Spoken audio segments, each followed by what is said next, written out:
Andhra Pradesh election దగ్గర పడే కొద్దీ తన సొంత జిల్లా అయినటువంటి కడపలో ముఖ్యంగా పులివెందుల ప్రాంతంలో ఏపీ సీఎం జగన్మోహన్ రెడ్డికి కొత్త కొత్త వార్తలు వినిపిస్తున్నాయి. పులివెందుల్లో ఎమ్మెల్యేగా లేదా కడపకి సంబంధించి, అంటే అది పులివెందులు కూడా కడప నియోజకవర్గం, కడప పార్లమెంట్ సెగ్మెంట్ లోకి వస్తుంది కాబట్టి ఆ పార్లమెంట్ సెగ్మెంట్ నుంచి ఎంపీగా వైఎస్ షర్మిల పోటీ చేస్తారు అనుకునే క్రమంలో ఇప్పుడు కొత్తగా ఇంకొక పేరు ఇక్కడ వినిపిస్తున్నటువంటి పరిస్థితి ఉంది. పులివెందుల్లో వైసీపీ మీద కాస్త వ్యతిరేకత పెరిగిందనే ప్రచారం జరుగుతూ ఉండడంతో తెలుగుదేశం పార్టీకి రాజీనామా చేసిన స్థానిక నేత సతీష్ రెడ్డిని పార్టీలోకి తీసుకొచ్చేందుకు అధికార పార్టీ ప్రయత్నిస్తోంది. ఈ పరిస్థితుల్లో వైసీపీకి పులివెందుల్లో కొంతమేర వ్యతిరేకత పెరగడానికి కారణమైన మాజీ మంత్రి వైఎస్ వివేకానందరెడ్డి హత్య కేసు మరోసారి తెర మీదకు వస్తోంది. ఈ కేసులో నిందితుల్ని అరెస్టు చేసిన కేసుని ముందుకు తీసుకెళ్లడంలో సిబిఐ విఫలమవుతున్న వేళ అందులో అప్రూవర్ గా మారిన షేక్ దస్తగిరి వైసీపీ మీద విమర్శల దాడి పెంచుతున్నాడు. ఈ మధ్య బెయిల్ మీద జైలు నుంచి బయటకు వచ్చిన దస్తగిరి ఈ రోజు నాంపల్లి కోర్టులో హాజరయ్యాడు.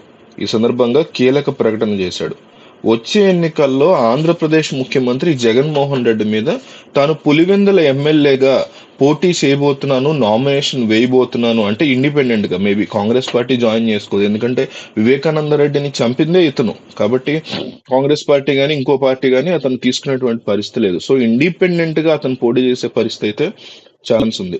ఏ పార్టీ నుంచో చెప్పకపోయినా వచ్చే ఎన్నికల్లో పులివెందుల నుంచి పోటీ చేస్తానని, సీఎం జగన్ ని ఢీ కొడతానంటూ దస్తగిరి సంచలన వ్యాఖ్యలు చేశాడు.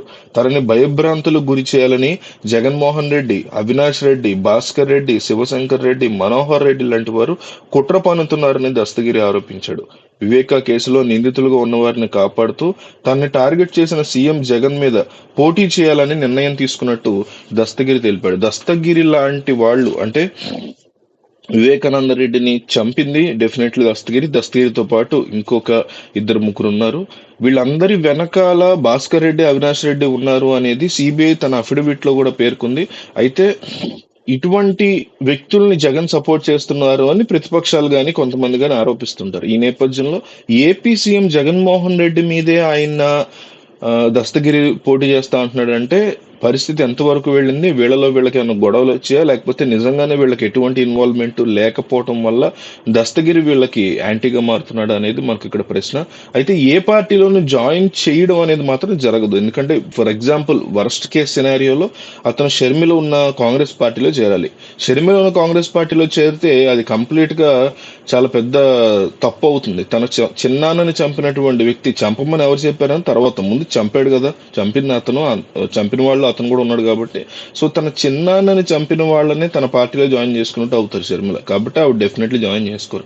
సో ఇతని వెనక ఎవరున్నారు అనేది తెలుసుకోవటానికి ఇతను అప్రూవర్ గా మారి పోలీసుల సహాయంతో ఇతని వెనక ఎవరున్నారు అని తెలుసుకోవడం వేరు, ఇతన్ని తన పార్టీలో జాయిన్ చేసుకుని మరీ జగన్ కి అగెనిస్ట్ గా పోటీ చేయడం వేరు. అటువంటి వాటిని డెఫినెట్లీ ఎంకరేజ్ చేస్తే షర్మిలకి నష్టం కాబట్టి ఆవిడ చేయరు. సో ఇతను ఇండిపెండెంట్ గా పోటీ చేయాలి. ఇండిపెండెంట్ గా పోటీ చేసి గెలవడం సంగతి ఆబ్వియస్లీ పులివెందుల్లో ఎవరు జగన్ మీద గెలవలేరు కాబట్టి గెలవడం సంగతి పక్కన పెడితే ఎంతవరకు ఓట్లని అతను సంపాదించుకోగలడు అనేది ఒక పెద్ద ప్రశ్నగా మారుతుంది.